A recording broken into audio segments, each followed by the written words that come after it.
Diane Derby with an update to breaking news. More than 100 undocumented migrants are in custody right now after an overnight raid at an underground nightclub in Colorado Springs. That's according to the Drug Enforcement Administration. It happened this morning on the southeast side of Colorado Springs. This is just northwest of the intersection of South Academy Boulevard and Airport Road. Take a look at this video the DEA posted on X. You can see law enforcement breaking a window at a building as dozens of people start running out of it. The DEA says more than a dozen active duty members of our military were either working in this underground nightclub as security or there as patrons.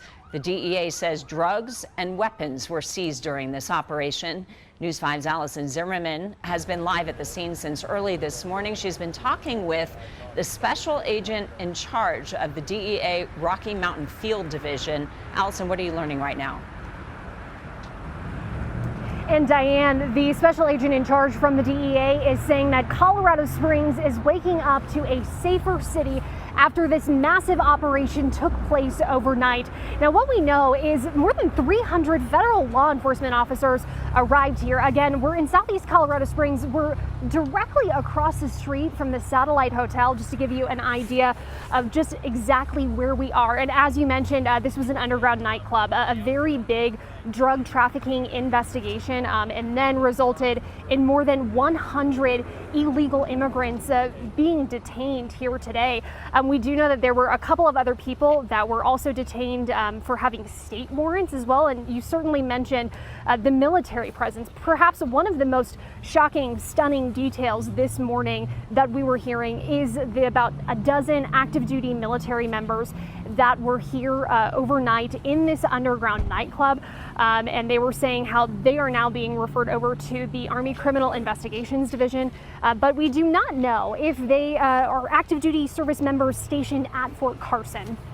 Certainly, we know that Army CID is investigating, but when we were speaking with the special agent in charge with the DEA, this is one of the things he talked about when we were specifically focusing on the illegal immigrants and this big drug investigation. Take a listen. These crimes go hand in hand, right? When we find drug trafficking and prostitution, unfortunately, we're finding a lot of illegal aliens. 200 people in this club, a lot of drug trafficking happened, weapons, prostitution, over half the people inside were illegals. And also, here's a look at just what the scene looked like when we arrived. We showed up around 3 o'clock this morning, and it was a really active scene. More than 200 people were inside of this underground nightclub. And as I mentioned, about 300 just federal law enforcement officers here. So that just goes to show you such a big response here. Things are certainly a lot quieter right now compared to when we first arrived at 3 o'clock this morning, but a big response here. And the special agent in charge saying that this is certainly important as they are taking a look at some of the criminal activity. And they also mentioned that there were other parts of the city that they were having these investigations this morning. We'll continue to follow up and let you know as we learn more. But for now, we're live in southeast Colorado Springs. Allison Zimmerman, News 5.